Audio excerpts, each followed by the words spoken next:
realidad, pero lo concreto es que lo del viernes se da como se dio el 30 de abril del año pasado en un marco de un gobierno peronista, ¿no?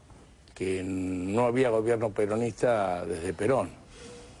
Yo digo, no podemos llamar lo que pasó en el medio peronismo, porque peronismo es eso, es seguir ese mensaje, ¿no? Es decirse peronista. Justicia social, soberanía política, independencia económica, unidad continental, unidad latinoamericana, eso es peronismo, ¿no? Y los de enfrente, los que se pusieron tan nerviosos con lo del viernes, son los mismos que se ponían nerviosos con Perón, los que se ponen nerviosos con Cristina, son los mismos que criticaban a Evita y decían las barbaridades que se han dicho. Y vos fíjate el titular, porque ahí hablan, pero lo que decían en aquel momento, el 17 de octubre, ¿no? El titular del diario Crítica ese día, y hay que recordar que la primera víctima del peronismo fue Darwin Passaponti, que era un obrero que lo mataron desde el diario Crítica.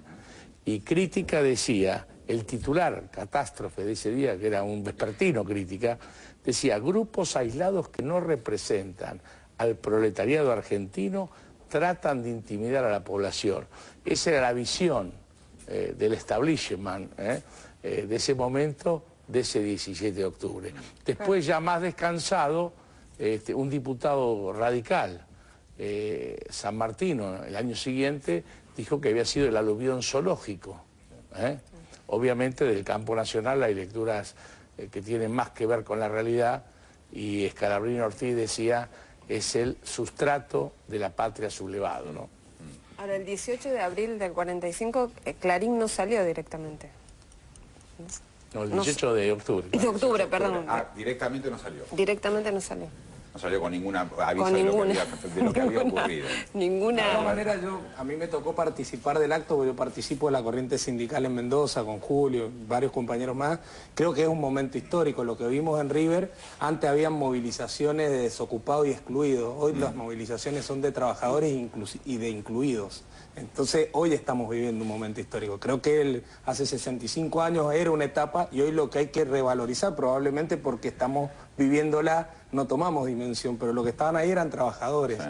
Trabajadores que hace una década atrás no tenían ocupación, jóvenes que se iban, hoy los jóvenes están nuevamente en Argentina y las familias tienen a sus hijos en Argentina. Me parece que es un momento histórico. Y también estaba bueno, perdón, pero también estaba bueno ver la cámara registro, que por suerte existe la nuestra, que tomaba los testimonios de la gente que iba, porque todos lo vimos desde temprano en los canales de noticias, y efectivamente toda la cobertura tenía que ver con el caos de tránsito y con el arreo en los micros, ¿no? Sí. Como que no se le perdona a alguien no tener un auto particular para movilizarse por sus propios medios e ir a una manifestación, o no tener una 4x4 para movilizarse. Por el caos de tránsito, seguramente cuando esté el recital de Paul McCartney no van a decir que la gente entorpecía el tránsito. Seguramente va a que ser no. La misma cantidad la que lo va a ir a ver. Yo lo asociaba a eso, asociaba lo que había visto en la cobertura con lo que decíamos ya, no precisamente, ¿no? Que no quieren dar miedo, que lo que piden es respeto, y estamos en el año que estamos, en la década que estamos, y sin embargo todavía eso es una conquista por ganar, que el sector de los trabajadores argentinos sea respetado por los otros sectores. Respecto, Mario, ¿nos ven en Mendoza, Canal 7 normalmente? No se ve, y seguramente cuando hablemos de la Cámara Federal la van a interrumpirse en algún momento. Dentro de un rato vamos a estar hablando. Siguiendo el pensamiento de Sandra, ¿no? Sí. Si hubieran querido hacer cobertura, desde las 7 de la mañana, que había concentraciones de trabajadores, yo llegaba al semisindicato y ya gente de la UOCRA estaba esperando que llegaran los micros. Obviamente los trabajadores que se van a movilizar no tienen todos autos, pero ahí podían haber entrevistado, estaban todos contentos, charlando, tomando mate. Pasaba por los ministerios, yo veía a los trabajadores estatales en la puerta de cada ministerio esperando tranquilamente que llegaran a buscarlo. Ahí los podían haber entrevistado y ver la alegría. Julio, yendo más puntualmente a los discursos que escuchamos, yo encontré dos chisporroteos o dos intercambios bien interesantes para la política argentina, por cierto. Uno de ellos tiene que ver con la frase de Moyano, cuando dice un trabajador a la Rosada, y la presidenta le responde, yo trabajo desde los 18 años. Y la otra es la alusión que hace Moyano a que esto es un coloquio de lealtad, no un coloquio de ideas, teniendo en cuenta que el gobernador Scioli, que estaba al lado de la presidenta, venía del coloquio IDEA en ese momento, y era también, y es uno de los puntos de conflicto que hay en este momento en la política. Quiero sintéticamente tu reflexión sobre estos dos puntos. Te digo. De esto del coloquio de ideas creo que es claro. Ese día Cobos estaba en el coloquio de ideas, ¿no? Y hablando de lealtad, y el coloquio de ideas representa precisamente como el palacio del neoliberalismo en la Argentina, ¿no? Siempre ahí se nutrieron las ideas que se llevaron adelante en los peores momentos de la Argentina. Y hoy, si uno ve que los empresarios son los que siguen ganando más plata que nunca en la Argentina, mucho más que en la década del 90, se distribuye con más equidad, pero ellos están ganando mucho más. El otro día un informe del Ministerio de Trabajo decía que el costo laboral es un 50% más barato por la productividad, por todo lo que se genera y por las ganancias de las empresas que lo que era en la década del 90. Pero esto es el discurso, la crítica que había ese discurso en el otro país. Acá lo que se decía que era la lealtad, porque era, nuevamente, como decía Mario, el pueblo con trabajo, el pueblo movilizado, defendiendo su futuro. Y después lo otro, me da la sensación que la presidenta no interpretó porque no se hablaba de un trabajador. ¿Quién le puede endilgar a la presidenta que no trabaja cuando es una máquina de trabajo, ¿no? Y además sabiendo que trabajó toda su vida. Nosotros damos fe, no de cuando era empleada mientras estudiaba, pero sí damos fe de lo que trabajaba cuando estaba en el Congreso. Nosotros peleábamos en la calle y ella nos acompañaba del Congreso Nacional. Él se refería a un hombre o una mujer surgida de la fila del movimiento obrero organizado, ¿no?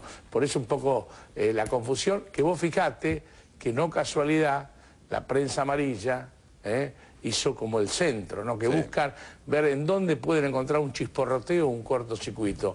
Yo creo que más que algo fue una anécdota del acto, y como les dolió tanto la anécdota, tratan de hacer hincapié en esa circunstancia. Pero más allá de la anécdota, lo que le decía recién Luciano, con respecto a la presencia de Scioli en el coloquio de ideas y abrazándose también con Eduardo Duhalde, ¿ustedes cómo lo analizan eso?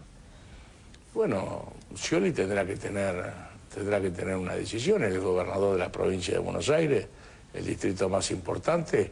Yo me imagino que, no creo que alguno que tenga olfato político se vaya a suicidar. Digamos, uno elige si es peronista o si es menenista residual, ¿no? Si uno vuelve al pasado. Yo creo que Scioli estuvo en el acto de la lealtad. Vuelvo a repetir, la referencia a Moyano era por Cobos, ¿no? Que fue, digamos, como bien lo muestra el informe, un símbolo de la deslealtad.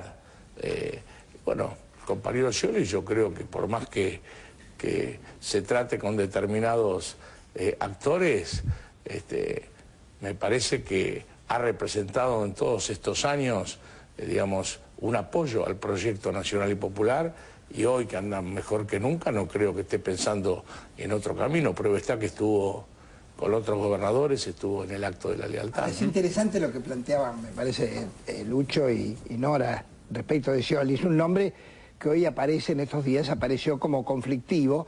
Y vos acabás de... Pero vos sabés, pero que los quieren aparecer más como conflictivos. Pero permíteme, déjame terminar esta frase, este es el concepto, déjamelo pensar. El peligro es este rumoreo, este cotilleo político anecdótico que está aprovechando la oposición, esta aparición de Scioli en idea, para colocarlo en lugar de opositor. Es decir, todas las columnas de los analistas se apropiaron de ese Scioli vulnerable a la crítica a raíz de su aparición en idea, y lo colocan como un posible segundo Cobos de mayor envergadura de peso electoral.